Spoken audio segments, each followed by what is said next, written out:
亲爱的天父上帝，我们聚集在这里，主啊，我们每个人身上都带着我们自己的黑暗还有软弱，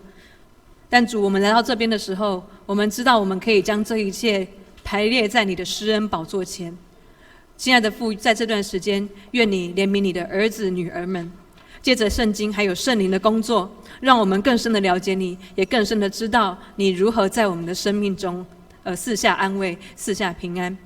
愿你帮助我们深深的明白，生与死之中最大的安慰就是你，帮助我们越来越爱你。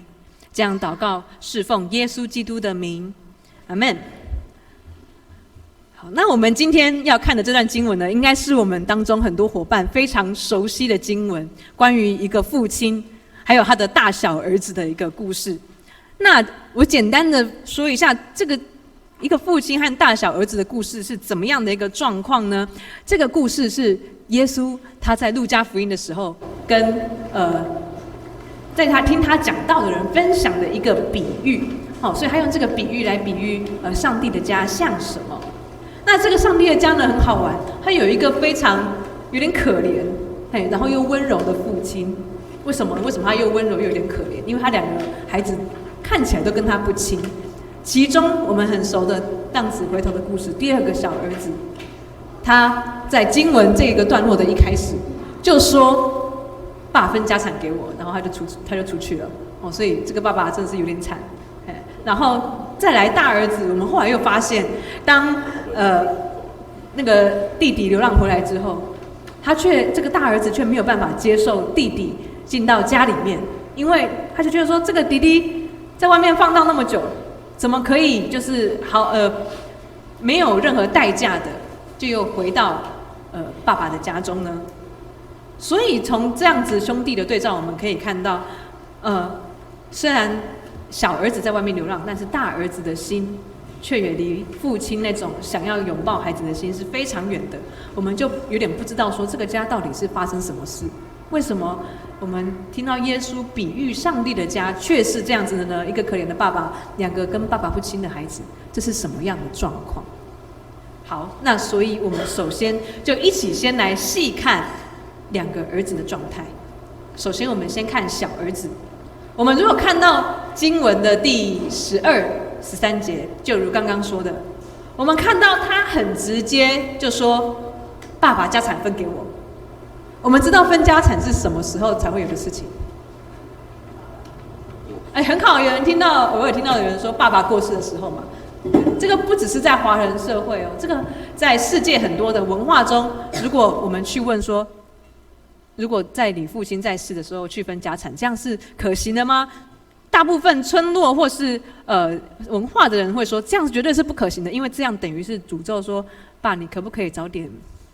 过世？所以我们可以看到小儿子他很直接的提出这个要求，好像是一种很强烈的要跟他的家庭断裂的一种请求，所以他就拿着家产出去了，而且他不只是拿家产，他要拿去用了。这是一个几乎是跟自己的根断裂的一个关系。他说他要去远方，去那里找另外一个居所，去找另外一种爱，另外一种财富。我们不知道他去远方要做什么，但是我们知道他钱花光了，他用那些钱买什么不知道，但是他一定想要买他原本家里面他觉得不满足的，他觉得不够的，所以他去远方花钱找那些东西。最后我们看到他迷失在遥远的地方。小儿子的部分我们先讲到这里，接着我们就来看大儿子。大儿子呢，我们就看到他虽然在家，但是当他自己的亲弟弟回来之后，他坚决不进家门。因为在经文28节我们可以看到上面就说，大儿子他就生气了，他不肯进家门。他的父亲才出来劝他说，你为什么不进去呢？然后这个大儿子生气的原因是这样的，就在29节，我服侍你这么多年，我对你那么顺服，我甚至没有跟朋友一起享乐欢庆过，使用你的财产，但是这个弟弟花尽了一切，结果你宰了一头牛给他。哇！所以这位兄长，我们从这位大哥的话里面，我们可以发现到，他虽然在家跟爸爸一起行走坐卧。表面上我们可以想象他拥有这一切财产的继承权，可能有很好的一个品德或是管理的能力，或是他可能就是有一种尊贵的一种样态。但其实当弟弟回来的时候，他心中的黑暗就出现了。他的心中其实对他这一种身份的表现，或他品德行为的表现，并不是真的那么自在，好像他隐隐的是这一切伦理道德责任的奴仆。所以他看到弟弟在外面花得很爽，然后回来又能够吃喝快乐，他其实心里一直羡慕，他恨不得自己跟弟弟一样轻松花钱花完回家享乐，恨不得这个没有付出代价的人能够得到报应。从哥哥身上，我们看到他光明的外表下，隐含着深深的怨恨、自怜，以及对无私的爱的那种的冰冷冷漠。所以我们常听到说，不只是小儿子离家在外流浪，大儿子长时间在家里服侍这位温柔的爸爸，却也被自己的家中压抑的那种欲望，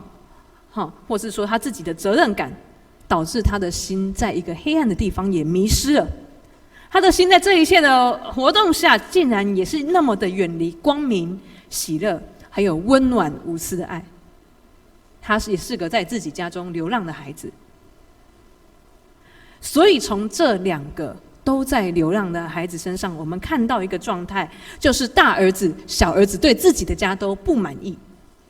小儿子不满意自己家里那种类型的好，所以他决定带着所有的力量、所有的钱、所有的生命去外面找爱，找他要的，找他或许可以满足他自己的。而大儿子虽然在家，却觉得自己从来没有从这个家得到过自己想要的回报，所以当他越做却越耗竭，越做却越成了责任的奴隶。我们可以看到这两个对这个家都不太满意的孩子，他们都有一个共通点，就是他们都想要用自己的方式来管理这个家业。他们对这个家是有期待的，可是他们期待变成那样的时候，他们用自己的方式的时候，就变得很奇怪。其中一个，他觉得这个家产要怎么用，所以他带着家产去外面追求他觉得更值得的事情。另外一位，他用家产的管理，巴不得所有的家业能够照他所想要的被控制、被分配。但当这个家的样子，父亲活出来的那种温柔的生命，不符合这两位儿子的期待的时候，他们都迷失，他们都远离了温柔的父亲的心。这是一个对于上帝的家的比喻。我不知道当我们听到这样的比喻的时候，对我们生命中的一些刺激是什么。也就是说，当信仰的生活不如期待的时候，当在上帝的家里面的生活不如期待的时候，我们会变成什么样子？比喻里面的情形，如果放在我们自己的生命中，会不会其实我们也常有体会？像小儿子，有的时候在家里面渐渐找不到能满足自己的东西，所以心思就往父以外的地方去寻找更有趣的成就感，寻找看起来更好的爱，或是感觉更有价值的身份，而开始轻忽了作为神儿女的身份。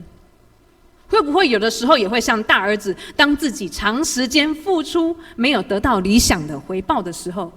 就会开始失望冷淡，虽然在天父的家里面，却开始疲乏，而且没有办法再继续爱下去。当我看到大儿子和小儿子的生命的时候，我自己在预备的时候，其实也越来越深的体会，我自己生命的光景中，不时浮现着这两位儿子的身影。就像我现在在更常跟年轻的伙伴在一起，在跟这些人一起生活的时候，我才发现原来我自己有那么多的期待以及匮乏，有那么多想逃避的地方，有那么多的地方原来渴望的成就感，有那么多的地方发现自己原来没有足够的爱。有的时候当我们年轻人的聚会人数变化一直不稳定的时候，我自己也常会想说啊，我又不知道今天预备的到底适不适合今天来的人，因为每次来的人好像都不一样，莫名的紧张起来。然后回到聚会结束的时候，还会忍不住问一两个同学说啊，今天感觉如何？预备的怎么样？或是整个状态有没有人什么给我回馈，好像是整体是在确认整个聚会的状态。但其实我自己回家的时候，我自己知道自己多么渴望我的服事有果效，我所付出的有效果。如果结果不如理想的时候，我也没有想过原来我的心会是那样的沮丧，有时会莫名的气馁。这样不是像大儿子吗？当自己的付出没有得到想要的成果的时候，而当自己沮丧的时候，我也不知道原来自己会开始从其他的各个方面来寻求掌声。我想从跟更多人的互动交易来获得掌声，我想从更多的服事里面来得到掌声。我有时候想把自己穿得美美的，然后来得到掌声。所以慢慢的，当我的心在沮丧被这个东西捆绑的时候，我也像小儿子一样，从其他地方来追求自己想要的东西。所以渐渐的，有的时候我发现，当我在这样的状态的时候，我竟然不喜欢和人接触，不喜欢有人来干扰我服事，渐渐的更喜欢专注在自己的事情上，专注在自己想追求的成就上。但久了之后才发现，为什么我预备的时候，我想的时候，想的都是自己？这不是就很像小儿子吗？对于没有办法在期待中有理想的结果，面对心中的不满足，还有种种期待的失落，时常让人从天父温暖的怀抱中失落了。更多时候，祷告中可能开始出现：天父，你为什么不帮我？却没有办法再去问天父，你在我们的当中做了什么？所以在经文中，我们看到，当两位儿子离开父亲的温柔很久很久的时候，事情有了转机。首先是小儿子，我们看到他在自己的缺乏到了一个极限的时候，到了他没有办法再靠自己为自己赚取任何东西的时候，他发现他的方式让自己越过越饥渴，越过越饥饿。他醒了过来，那个时候他才想起天父的家里面的那种丰富与自由，他才想起来他要回去找他的父亲。然后他因为要回去找父亲，所以他非常的尴尬。我们如果要跟人家道歉，自己忽然发现自己犯了大错，就会准备一篇那个道歉词嘛。亲爱的谁谁谁，真的很对不起，这样。这个小儿子也准备了一篇道歉词。我们知道经文里面有看，父亲，我得罪了你，我得罪了天，这样。他准备了一篇道歉词。好，他回去了。他一决定回家的时候，经文的节奏很快，从20节马上说，当相离还很远的时候，父亲马上出现了3个动作，3个动词。第一个，他很快的就看见了这个远远向他而来的儿子；第二个，他就跑去抱他；第二个，他就动了慈心，连续的心；第3个，他就跑去抱他，而且连连的亲嘴，就是跟他有那个亲密的相爱的，就是好像妈妈一样抱住他一样。所以当小儿子呢，他忽然很尴尬，可能被爸爸怎么这样突然抱，他拿出他的道歉词，他要准备念哦。念说，父亲，我得罪了你，然后没想到他最后一句还没念完，爸爸就打断他，邀请仆人拿上上好的袍子，还有鞋子，还宰了一头牛来为他设宴欢庆。所以，当小儿子离开父亲的温柔很久的时候，发生了这件事情。但接着又有另外一件有趣的事情发生，就是大儿子。我们看见，当大儿子听到自己弟弟回家而无法真心接待时，这个有趣的爸爸，他同样也去找大儿子。大儿子一看到父亲，就开始跟他抱怨。我们看到父亲他回应说：“儿啊，你常和我同在，我所有的一切其实都是你的，我所有的一切都是你的呀。只是你这个兄弟是死而复活，失而又得的，所以我们开心快乐有什么关系呢？”所以从这2点，儿子们又再度与父亲的心相遇的状态的时候，我们看到，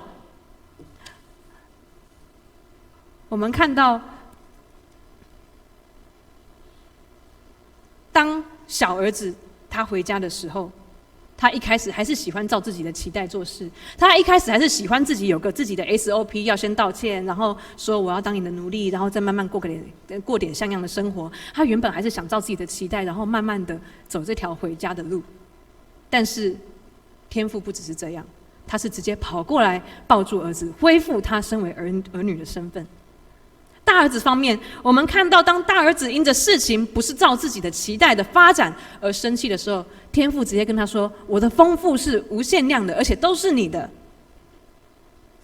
也不会别人拿的多了，别人多拿一点也不会害你少拿。所以大儿子被父亲鼓励说，放下他那种期盼的眼光里面的批判，掌控一切的严厉感，试着投入那种不计得失的爱里面。因为这个父亲的爱全部都非常的够用，何不在里头享受弟弟回家的那种快乐？所以当两个儿子与父亲相遇的画面中，我们看见当两个孩子因着想要自己救自己，因此难以体会到家中的爱的时候，这位父亲会跑去找他的孩子们，邀请他的孩子们放下自己救自己，或放下自己为自己定标准，来享受他们想要的那种的生活。父亲跑去邀请他们，不要再用那种东西来框架自己，不要再被欲望绑住，不要再被自己的标准绑住，单纯就为失而复得的生命来快乐吧。我们可能没有办法真的完全体会这个天父的心是什么。我们可以看到比喻中的这位父亲，他的动作是非常反常的。我们很少看到爸爸会跑去抱着自己的孩子，冲过去，老爸爸跑过去抱着自己的孩子，尤其是那种有大家长权威的人。但或许他已经等候自己的孩子很久了，或许他已经等的内心有许多的流泪，或许他已经流泪流了很久，他已经日日夜夜的都在期盼孩子们能够懂得他的心。所以当看到一点迹象的时候，他总是主动的去找他的孩子。有一位灵修老师叫如云，他曾经很生动的试着描写这位父亲的心。他说，这位父亲他在这样爱的行动里面，我们看到他不再关注自己，因为他长久受苦的生命已经掏空了他想要万事运筹帷幄的欲望。现在的他曾经失去2个儿子，而现在他只想要完全关注自己的儿女，完全把自己献给自己的儿女。他只想为这2个孩子倾注他们的生命。所以这位父亲显得那么的柔弱，那么的脆弱，虽然丰盛，但却没有一点的力量在这2位孩子的面前。正如经文所描述的，有的时候我们如同小儿子，满脑子只想着自己的事，但在离家太远的时候，就回想起来天父的这种无条件的爱。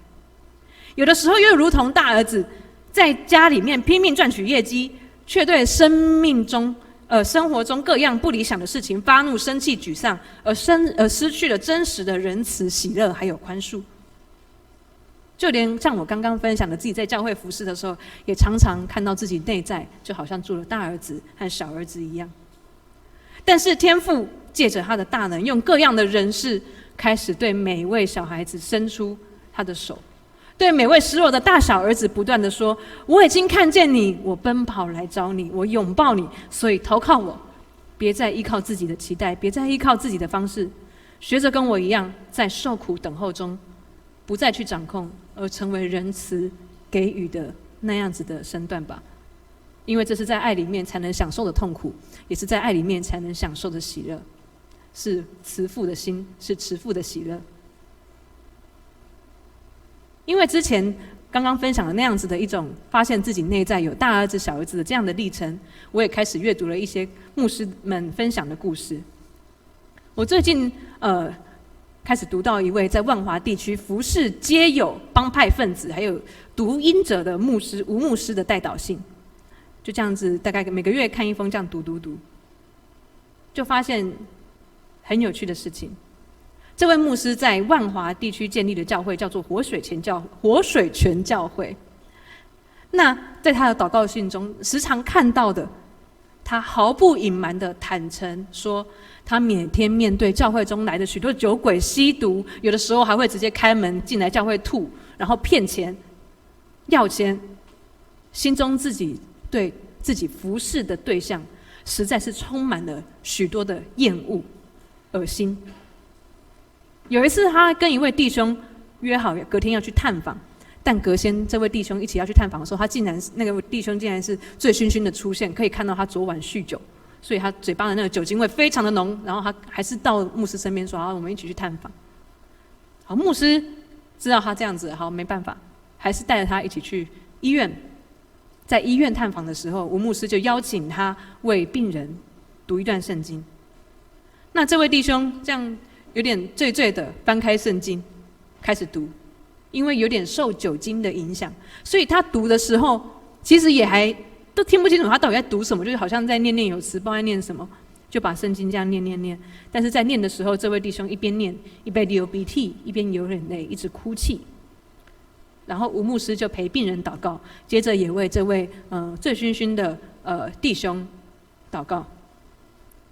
这位吴牧师后来在代祷信里面分享说，他为这位弟兄醉酒的弟兄祷告之后，他忽然觉得踏实，因为他知道天父在这个人身上工作。他看着这位弟兄没有办法改变自己生命的样子，然后醉醺醺的，但是仍然被上帝的话触动的时候，他知道天父正在拥抱这个失落的儿子。而他看到天父这样的工作的时候，他开始也求主怜悯他对自己的弟兄那种厌恶、愤怒的心。他求主开始怜悯自己的易怒、自己的不耐心，因为他竟然没有发现，就连这样落魄的人，天父的爱都可以拥抱。他看到从这些弟兄身上，上帝的拥抱已经在他的身边，所以他有力气再一次的跟他的父请求宽恕、请求爱、请求仁慈。所以从这位牧师的分享中，我也开始省思自己。我发现藏在没有预料到的地方，其实也已经看到上帝拥抱了大大小小的，不论是年轻的人或是年长的人。这些上帝给每个人的拥抱，是我专注在自己的欲望、专注在自己的控制欲、专注在自己的焦虑的时候没有办法看到的。即使如此，天父同在的记号仍然彰显在我们很多的弟兄姐妹当中。当有的时候我想起来，那个同学他渴望读经，那个同学他会祷告，哇，那个人他记得有帮我祷告，哇，某某某他其实有来陪我，有来帮助我，有来引导我。在这些事件上，其实天父常常向我们跑来给予拥抱。其实天父常常用各样细微的机会安慰自己在服事中常常流浪的心。所以在这里不只用吴牧师的故事，也用我自己的经历历程来跟大家分享。虽然我们当中可能都一直有一颗容易流浪的心，但是我们当中若有人在自己对天父的家的期待中，在自己对天父的家的尾声中失落的、迷失的、无法再有人爱的，觉得自己离父亲的心很远的，我们当中的伙伴愿不愿意回头，再次看见天父已经向我们跑来，他的拥抱时常在我们身边。我们愿不愿意看见那向我们跑来的父，看见他已经深深的对我们当中软弱的、刚强的动了慈心，恳求主帮助我们放下不合宜的欲望、控制欲，用他的仁爱、无止境的仁爱来满足我们的缺乏。我们愿不愿意呢？我们一起来祷告。亲爱的天父上帝，不论我们踏入教会多久，我们知道当教会跟自己的期待不一样的时候，我们是那么容易的能够会变成小儿子，向外寻求其他能满足自己的东西，或是更容易会变成大儿子，对各样不如意的事情感到愤怒、暴躁，没有办法再宽容，没有办法再爱。但今天我们看到，不论是大儿子或小儿子，你都跑去看他们，你都跑去安慰他们，你都去主动跟他们说话，告诉他们你的丰盛足够我们用。所以，亲爱的主，愿你在我们当中邀请我们每一位伙伴心中的浪子能够回家，愿意看重你那不计代价的爱，愿意看重你在流泪等候我们时候的受苦。愿你的同在还有拥抱成为我们生命中极大的安慰。谢谢主，这样祷告都是奉耶稣基督的名，阿们。